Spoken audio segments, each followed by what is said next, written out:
DNF block के कुछ और इंपॉर्टेंट क्वेश्चंस डिस्कस करेंगे जो कि आपकी जेई के पॉइंट ऑफ व्यू से, चाहे मेंस की बात करें, चाहे एडवांस की बात करें या नीट की बात करें, सबके पॉइंट ऑफ व्यू से बहुत ही ज़्यादा इंपॉर्टेंट है। ठीक है, तो सबसे पहला क्वेश्चन है हमारे पास, the reason for stability of gadolinium 3+ ion. जो गैडोलिनियम 3+ आयन होता है वो हाईली स्टेबल क्यों होता है? ठीक है, तो बेसिकली उसकी स्टेबिलिटी चेक करने के लिए हमें सबसे पहले पता होना चाहिए उसका एटॉमिक नंबर और उसकी इलेक्ट्रॉनिक कॉन्फ़िगरेशन। ठीक है, तो जो गैडोलिनियम होता है उसका एटॉमिक नंबर होता है 64।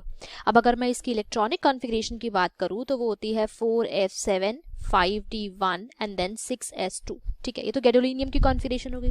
लेकिन हमें यहाँ पे बात करनी है गैडोलिनियम 3+ की। तो सबसे पहले इलेक्ट्रॉन जाता है 6s ऑर्बिटल से और 5d ऑर्बिटल से। तो ये 3 इलेक्ट्रॉन, 2 6s के और एक 5d का इलेक्ट्रॉन लूज करेगा, तो इसकी इलेक्ट्रॉनिक कॉन्फ़िगरेशन हो जाएगी 4f7 5d0 6s0।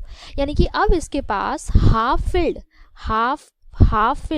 4f subshell present है, half filled 4f subshell present है।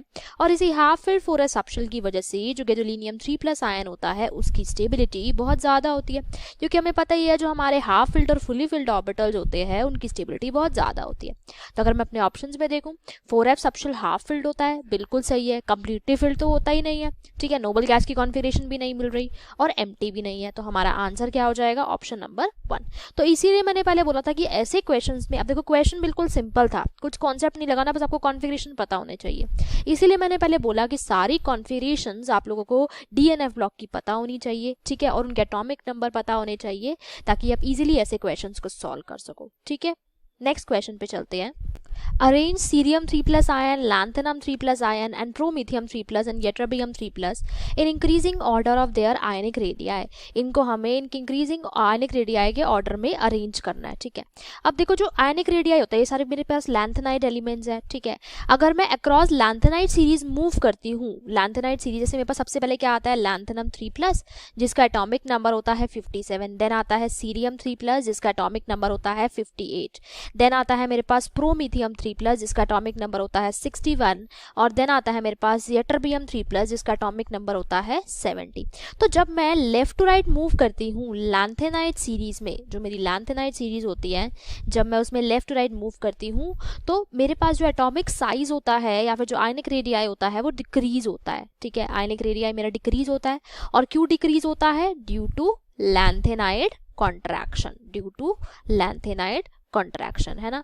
तो देखो अब अगर मैं देखूं लैंथेनम 3+ इसका साइज सबसे बड़ा होगा, देन होगा सीरियम 3+ का, देन होगा प्रोमीथियम 3+ का। ठीक है, तो सबसे बड़ा किसका होगा? सेकंड का, देन होगा फर्स्ट का, देन होगा थर्ड का एंड देन होगा फोर्थ का। तो ये हो जाएगा मेरे पास ऑर्डर ऑफ आयनिक रेडियाई। तो अगर मैं अपने ऑप्शंस में देखूं तो ऑप्शन नंबर 1 जो है ये मेरा करेक्ट हो जाएगा। ठीक है, नेक्स्ट क्वेश्चन पे चलते हैं।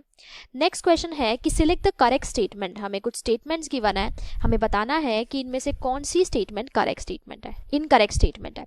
सबसे पहले है कि actinides with 5f1 5f5 and 5f8 electronic configurations are not known. ठीक है, अब जब भी आप इलेक्ट्रॉनिक कॉन्फ़िगरेशन देखो लिख रहे होगे, अगर आप प्रॉपर ट्रेंड में लिखोगे सीरियल वाइज, अगर आप सब एलिमेंट्स की लैंथेनाइड्स में और एक्टिनाइड्स में इलेक्ट्रॉनिक कॉन्फ़िगरेशन लिखोगे ना, तो आप एक चीज़ देखोगे कि कुछ ऐसी इलेक्ट्रॉनिक कॉन्फ़िगरेशन जो होती है ना वो एग्जिस्ट ही नहीं करती। जैसे कि 4f2 एग्जिस्ट नहीं करती लैंथेनाइड्स में और 4f8 एग्जिस्ट नहीं करती। सिमिलरली एक्टिनाइड्स में ना तो 5f1 एग्जिस्ट करती है, ना 5f5 एग्जिस्ट करती है, ना 5f8 एग्जिस्ट करती है। ठीक है, तो देखो पहली स्टेटमेंट में वो यही बोल रहा है कि एक्टिनाइड्स की ये कॉन्फ़िगरेशन एग्जिस्ट नहीं करती, बिल्कुल सही है। इलेक्ट्रॉनिक कॉन्फ़िगरेशन आप लिखोगे चेक करोगे तो ये एग्जिस्ट नहीं करती। नेक्स्ट है 4f2 और 4f8 भी एग्जिस्ट नहीं करती, ये भी बिल्कुल सही है लैंथेनाइड्स में। नेक्स्ट है कि lanthanide compounds they are less basic than actinide compound. तो ये स्टेटमेंट भी बिल्कुल सही है कि जो लैंथेनाइड कंपाउंड्स होते हैं वो एक्टिनाइड कंपाउंड से लेस बेसिक होते हैं। नेक्स्ट स्टेटमेंट है कि lanthanide compounds they have more tendency for the complex formation. ये स्टेटमेंट हमारी इनकरेक्ट है। लैंथेनाइड कंपाउंड्स की नहीं बल्कि जो हमारे एक्टिनाइड कंपाउंड्स होते हैं उनकी कॉम्प्लेक्स फॉर्मेशन टेंडेंसी ज़्यादा होती है एज कम्पेयर टू लैंथेनाइड्स। क्यों? क्योंकि लैंथेनाइड कंपाउंड्स के केस में जो चार्ज डेंसिटी होती है चार्ज डेंसिटी होती है वो बहुत ही लो होती है, इस वजह से इनकी टेंडेंसी कॉम्प्लेक्स फॉर्मेशन की कम होती है, ठीक है। और जैसे एटॉमिक नंबर बढ़ता है, साइज कम होता है, तो इंक्रीजिंग एटॉमिक नंबर से इनकी जो कॉम्प्लेक्स की स्टेबिलिटी होती है वो भी बढ़ जाती है। तो ये ऑप्शन हमारा इनकरेक्ट है, तो हमारा आंसर हो जाएगा ऑप्शन नंबर 4। नेक्स्ट क्वेश्चन पे चलते हैं। नेक्स्ट क्वेश्चन है कि manganese ions they can be oxidised by persulphate ions according to the following equation. हमें इक्वेशन गिवन है, हमें बताना है कि how many mole of H2OA2- they are required to oxidise 1 mole of manganese 2+ ion.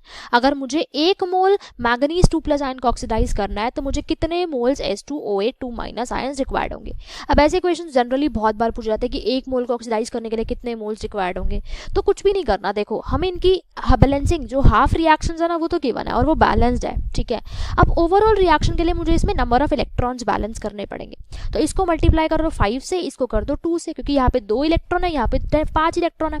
तो electrons को balance करने के लिए ऊपर वाली इक्वेशन को 5 से मल्टीप्लाई कर दो और नीचे वाली इक्वेशन को 2 से मल्टीप्लाई कर दो, ठीक है। तो जब मैं ऊपर वाली इक्वेशन को 5 से मल्टीप्लाई कर दूंगी तो क्या आ जाएगा 5H2A2- और फिर दोनों रिएक्शंस को एड अप कर दो, प्लस 2Mn2+ प्लस 8 वाटर, ये क्या देगा हमें 10SO4 plus 2MnO4- plus 16H+, ठीक है। और 10 इलेक्ट्रॉन ये तो कैंसिल ही हो जाएंगे, है ना।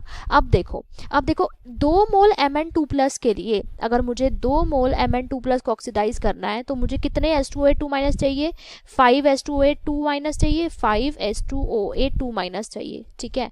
अब अगर 1 मोल को ऑक्सीडाइज करना तो कितने चाहिए होंगे 5/2 यानी कि 2.5 मोल H2OA2-। हमारा आंसर आ जाएगा ऑप्शन नंबर ए, ठीक है। कुछ भी नहीं करना, बस बैलेंसिंग है, या फिर बैलेंसिंग नहीं भी करनी पड़े, अगर देखो यहाँ पे बैलेंसिंग ना गिवन होती तो बैलेंसिंग करके टाइम वेस्ट नहीं करना, बस इलेक्ट्रॉन्स देख लो कि कहाँ पे कितने इलेक्ट्रॉन्स इन्वॉल्व हो रहे हैं। यहाँ पे 2 इन्वॉल्व हो रहे थे, यहाँ पे 5 इन्वॉल्व हो रहे थे। इलेक्ट्रॉन्स को इक्वल कर दो by cross multiplying with some factor, ठीक है। इलेक्ट्रॉन्स इक्वल हो जाएंगे, बस आपको इन दोनों के कोफिशिएंट पता चल गए तो आप बता सकते हो इजीली, ठीक है। तो बैलेंसिंग की भी इन रिएक्शंस में जरूरत नहीं होती, ठीक है।